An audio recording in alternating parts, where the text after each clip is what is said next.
هیوادوالو ته السلام علیکم ورحمت الله وبرکاتو.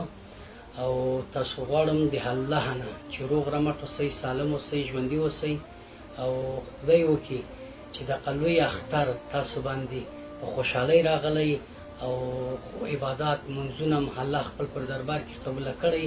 او تاسو ټول ته چې د هیواد نه باندې استئ کدنه ناستئ او مسلمان ورونو ټول ته د لوی اختر مبارکي ورکوم. خدای وکړي چې ستاسو قرباني الله تعالی خپل پر دربار کې قبول منظور وکړي. او تاسو ته یو غوښتنه کوو چې د کونډې حکیمان خوار زپیدلي ټکېدلي ولس د افغانستان پر خاوره کې چې موږ ژوند تیرو، نو خدای دې تاسو وسې کړي چې دغه خپل د کونډې حکیمانو خوار بچیانو چې موږ ته پاتې دي او له موږ تر غاړه دي، دې نه باید موږ او تاسو آګاهي ولرو. کور په کور باید د اختر کې دې د دروازې وټکو او چې پر چا باندې سنت ابراهیمي واجب وي، نو هغه کور خلک باید غوښې پر لاسي او دغه کونډې حکیمانو کورونه دروازې دې وټکوي او دغې ته د اختر خوشحالۍ د ورمخکې کړي.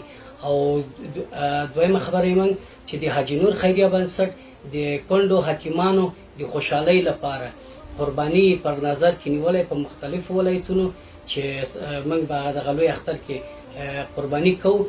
قصه چې کورنۍ موږ کلیدي موږ ته رامعلوم دي، هغه کورنۍ ته موږ خپل قرباني به لاس په لاس ور تسلیموو.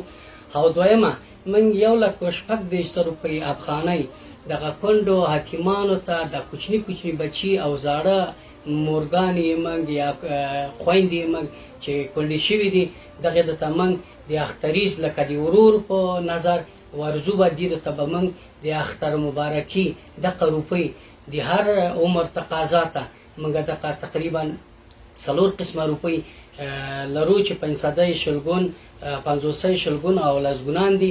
نو د هغه عمر تقاضا سره اختر مبارکي به ورته ورکوو او اختریز به ورته ورکوو.